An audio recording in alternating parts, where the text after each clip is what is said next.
Good evening. It's Amber, Blooms on the Hill, and it's actually evening.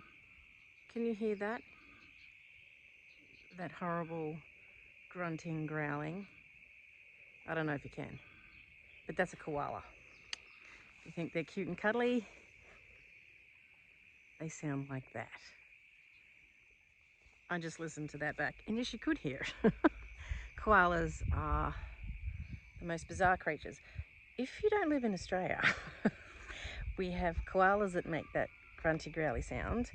We have possums that make the weirdest noise, and I could do it, but you'd laugh at me. Everything wants to kill you. Everything cute and fluffy is not really as cute as you think. Anyway, back to what I was doing. It's evening. It is actually 9:15 at night, but it's still quite light. It's daylight savings, so it's really only 7:45. But yes, it's summer, so we have late light, which is kind of bad because it means you keep working for ages. Anyway, I've done tea and washed the dishes, but my husband's not home yet, and neither are the boys. They're out at the other farm doing farmy stuff, so it's just my daughter and I. Anyway, I thought I would cut some flowers and foliage and make a vase arrangement, but just to do something a bit different, I thought I would just cut from my garden, so non-flower farmy flowers. Okay, so let's go see what we can find. Okay, you can hear the cicadas going for it. He's in there somewhere. Be quiet. There we go. Shut up, you're so noisy. Okay, now back over here. I think I'd like to have some of this salvia. Is that the one they call the lipstick one?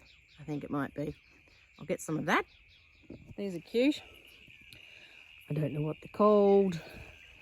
I have no idea. I might get a few of those. Someone will tell me. Someone tell me what these are. Now this blue salvia looks amazing. And what you're seeing on the video is actually brighter than what I can see. It's a lot darker than it looks on this video, so it actually looks much nicer in the dark, this colour. I'll grab some of that. I'm going to grab a little bit of this foliage. This is actually my snowball viburnum. Is that the proper name for it? I think it is. So I might grab 3 of these. I'm mostly grabbing 3 of these. Once again, working in that odd number. Now, I'm still going to keep hunting for things. I've got a bit of a big old mess here, really, in terms of colour, but it's going to create quite an interesting challenge putting an arrangement together with what I've got. So it probably will look a little bit like a dog's breakfast, but that's okay. I just felt like cutting some stuff. The interesting thing about this little exercise is that I'm using perennials.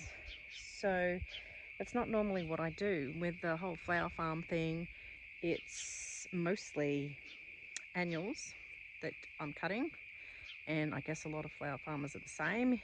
Obviously perennials like roses are a standard and that kind of thing, but this actually makes it quite an interesting challenge. There is a very good book on perennials, and I can't remember the name of it. I do have it. I'll grab it for the end and whack it on the end of this video, but it's a really good book to have by Rachel, was it Siegfried?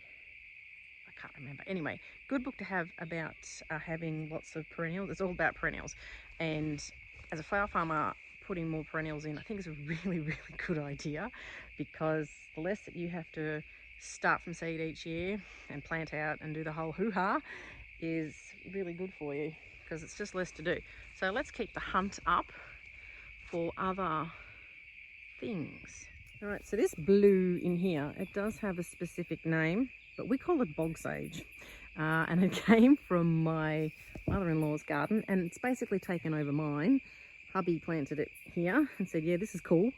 And it's literally everywhere, and it has been giving me the irrits like each year, but it's good now because I discovered that you can cut it, and the little flowers look quite good in an arrangement. So we'll get some of those. This is my scabiosa in the front garden, which is all fallen over, but I'm going to use some of this. And the kids down the road are on their motorbikes. Okay, the only problem with playing flower farmer at this time of night, creeping around my garden, is I'm getting eaten alive by mosquitoes, which is awesome. Now, just looking at what I've got, random mix of stuff. Ooh, mosquitoes. I think I actually might cut a bit of lavender. You know that lipstick salvia looks dumb in there now with a little bit of red. Doesn't really go, so I might not use that. But I might grab some lavender. Just over here. I can literally hear mosquitoes buzzing around my ears. I don't love it, and already I'm itching. Now, I'm going to go and lock up my ducks and chooks because it is getting rather dark and Foxy Loxy will be out soon. I can't really be bothered having things. This is like Blair Witch, isn't it? I should start running and screaming through the woods. Now, I'm just going to go and cut just quickly. I've got some Ammi, and I've no idea whether it's Bisnaga or Magus. No idea. All of it, I grew both. I didn't love both. I got another patch where both didn't do well at all. This patch is okay, but I've never used it because it's bizarre. So I'm going to cut it for this arrangement. So I'll show you. All right, so there's the Ammi. Cut a little bit of that. But yeah, I mean, it's gone very yellow in this section, if you can see that very well. But there's some bits here that is sort of usable. So I might get a bit of that. Duckies, it is bedtime. Right, I've got my little scoop of food. This is how I get the ducks and chooks to go to bed. Well, it's mostly the ducks. The chickens put themselves to bed, but the ducks run around like idiots. Come on. And then you've got to do this.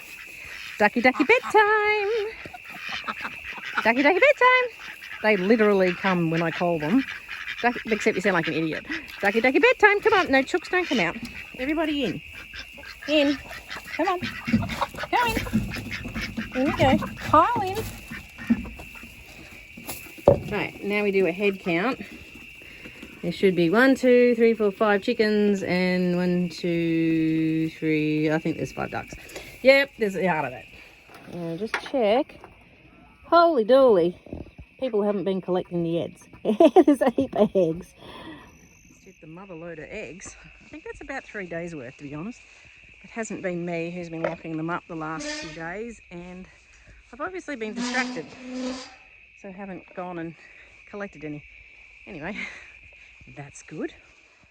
Okay, we have light, and I'm just going to have a play. And I think everything will need to be potentially chopped down a little bit. I'm just going to poke things in. This is a fun bit about arranging in a vase because you're not trying to hold everything and do that whole spiral thing. So this makes it a lot easier. Doing vase arrangements are actually quite relaxing, I suppose. Yeah, let's just poke, shove. Really. Oh, look, I'm hiding behind my leaves. Yeah, actually, I can go there. My table's broken. It's not quite finished, but now it's got the wobbles. It's got speed wobbles. It's my Ammi Magus, Ammi Bisnaga. Which one? I don't know. Anyway, he's nice and floppy. Doesn't really need. I quite like the droop. I'm just going around and balancing, I suppose. Now, there's no right or wrong. You know, I'm sure there's probably a right way to do it, but it's sort of whatever makes you happy is the way you should do it. Okay, so I'm going to go for like the bulk first. This is an unusual thing. This will be interesting to see how this lasts, actually. I think this salvia, I'm pretty sure it's a salvia. I think this will actually drop pieces. But, you know, you can't tell until you give it a go. recommend that. Have a play. This is always a fun thing to do, I think, in winter when you've got no flowers at all. Just run around and grab yourself some foliage or some dried things, some half dead looking things. You can't really see my face. It's probably an improvement, yeah. Okay, here we go. Bizarrely, I'm actually quite liking the look of this so far. Everything in my garden is either purple or mauve, or pink and white.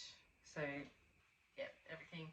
So this is where this lipstick salvia that I picked up before doesn't really go, because it's just that little touch of red. You probably can't really see it, but that touch of red just doesn't really go with everything else. Now, these have sort of ended up to being my focal flower. There is only 3 of them. I should have maybe picked 5. I think they're nice, just sort of poked in. Yeah, I'm actually quite liking this, surprisingly. Pokey, poke, poke. And this is really only meant to be a quick thing. This salvia we'll put aside with the red on it. Okay, now I think we'll go for this lavender that's going to fall out. It's quite short. Going to stick a bit here, so it's sort of a lower part of the arrangement. Strip some of this bottom stuff we don't really want sitting in the water. Now poke that in there. Yep, it's a bit of a droopy Ami Majus over here, but or Ami Pisnaga, I don't know. Someone will correct me, no doubt, which will be good because I've forgotten which one it is. Where should I balance? Put this bit of, oh, it needs that dead bit on the bottom stripped off. I'm trying to do this quickly so we don't all die of boredom. Right. Okay, and I think I might just pop my little wiggly scabiosa in.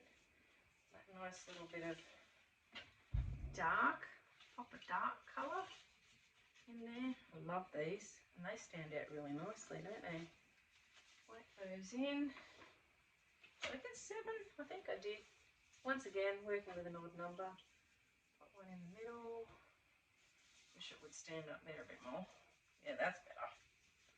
On this side. This is like the Olympic sport of flower arranging. I'm trying to be quick. Okay. There we go. And then finally, I'm going to end up throwing half of these on the ground. My bog sage, there is another name for it. I've heard Georgie Newbury use it, but I don't know what it is. It's something like bog sage is as good a name as any. That bit can come off. Poke it in, keeping it nice and balanced. I like something that's got a bit of height. Like this is kind of spiky arrangement. Get that bit off the bottom. And there we go. I don't think we'll worry about that stuff. This all just goes into my little compost bucket, which is over here. Which has got an awful lot of paper in it now. Post-Christmas. And there we go. That bit there's a bit funny on the side, but maybe if I poke it in a bit. Yeah, I'll have a play with that. Well, that might be a bit better there. And there we go. Have a go. Get some perennials that you wouldn't normally pick and whack them in a vase. See what they look like. Yeah, I like this. I like this. Yeah. Anyway, I will love you and leave you. I'm going to go and put some cream on my itchy bites. Shouldn't have done that. Standing around plants at night time. Means the mosquitoes have attacked.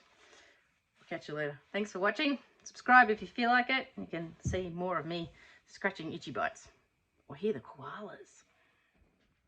I'm back briefly. A PS, I forgot to show you the book that I was mentioning.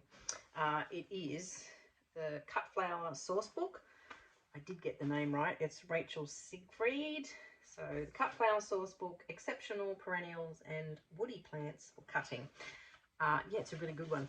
It's one thing I was a bit unsure of to start with, because she's got all of the Latin names when she talks about all of her plants to start with, and then you're reading it and going, oh, this is so much hard work, because you're going to have to stop and look everything up, because you think, oh, I'm going to plant some of whatever it is that you see. You think, oh yeah, that's great, I'm going to plant it, and then they've just got the Latin name.